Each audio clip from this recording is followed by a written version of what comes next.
One Day in Nida by Kristina Dryža. At the end of the Power of Myth series, the journalist Bill Moyers asked the mythologist Joseph Campbell what the myth of the future might be. Campbell said that the only myth that's going to be worth thinking about in the immediate future is one that's talking about the entire planet.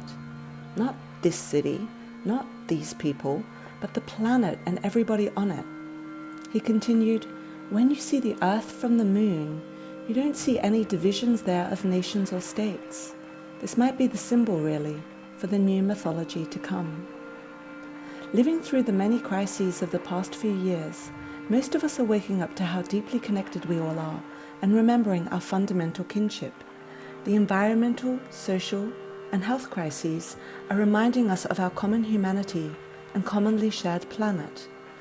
And we can be reminded of this interconnection not only through technology, but also through shared metaphors. Joseph Campbell also said, if you want to change the world, you have to change the metaphor. Earthrise is a photograph of Earth and some of the moon's surface that was taken from the lunar orbit during the Apollo 8 mission in 1968. It's the planet rising into view above the lunar horizon. Earthrise is one of the most iconic photos of the 20th century and a symbol that's been influencing our consciousness ever since. In Earthrise, humanity beheld a vision that it had never seen in all of evolution, our home world glimpsed as a whole entity. Campbell said, "With our view of Earthrise, we could see that the earth and the heavens were no longer divided, but that the earth is in the heavens. There is no division, and all the theological notions based on the distinction between the heavens and the earth collapse with that realization. There is a unity in the universe and a unity in our own experience." He also referred, as would later astronauts, to the opening of the heart and eyes to the wonder of the world we're in. Stories have always been what make us human, and new narratives, archetypes and myths are crucial in times of great transformation. We're currently in a story gap. We are in between stories. The old narratives just don't work anymore, like the delusion of infinite growth on a finite planet. But we don't yet have compelling new stories to replace the old ones to support a thriving, balanced and integrated global civilization. Stories that empower the collective, but hold space for the individual too, and that don't separate matter and spirit. Many of us are slowly moving from linear consciousness to embracing a more spherical and holographic awareness. This assists us in the greater sense-making and meaning-making capabilities that's required of us today. Linear consciousness involves a process of thought following known, step-by-step progression in a sequential manner.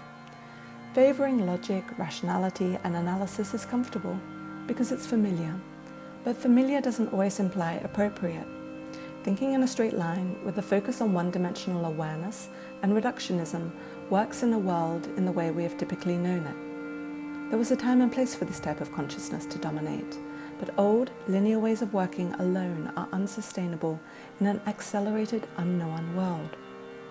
Currently we're in a state of transition, a liminal phase, where forces of disintegration and reintegration are occurring simultaneously. We can no longer understand the world in a logical, sequential manner, as cognitive reasoning on its own can't lead to transformation in an unknown world. But what does nonlinear consciousness look like? Well, it's a capacity for spiral thought with multiple starting points, which can extend into multiple directions. It means placing more attention on intuition, our emotions, as well as thinking, feeling, and behaving systemically. It also involves an awareness of the consciousness inherent in all living things, in nature and the land, even if this awareness is only latent or emergent. Put simply, holism. There is currently a shift from the Cartesian dictum, cogito ergo sum, I think, therefore I am, to I sense, therefore I am. The future is not thought into being, but rather sensed and intuited into being. A growing number of people are moving away from design by force to instead creating through presence, sensing and being attuned to what's emerging, what's arising, and what wants to be born in the now moment. It's crucial for us to engage our powers of thinking, feeling, and willing with all our senses to stimulate the head, hands, and heart during this critical evolutionary moment for humanity. There's a synchronistic inseparability between what's happening in the outer world and what's going on in our individual and collective psyches. We can no longer separate the individual from the collective. All life breathes together. It's a symbiotic journey. So can we view our body as connected to the body of the earth? Can we picture the earth as a living being having intrinsic rights in itself? The term interbeing, created by the monk Thich Nhat Hanh, highlights the interconnection of the ecological network of life. But for many of us in the West, we've been trained out of focusing on interconnection and magic and mystery and metaphor by overvaluing the left brain, science, and technology. All too often, we're trying to change the world through a linear consciousness, when essentially it's best transformed through the non-linear. Metaphors, myths, dreams, and symbols, not facts, numbers, graphs, or statistics. We need imaginative storytelling, dance, art, rituals, and community for this interconnection and integration, and to also be the bridge to science and technology. Meaning comes from making connections, but an over-focus on intellectual criticism weakens the mind's capacity to make this imaginative bridging. An increased screen time cuts out our ability to see and engage the world poetically. When we're immersed in our screens and not the environment around us, we're focused on what we can extract from the screen, and this reinforces the predilection to view the earth as what we can extract from it.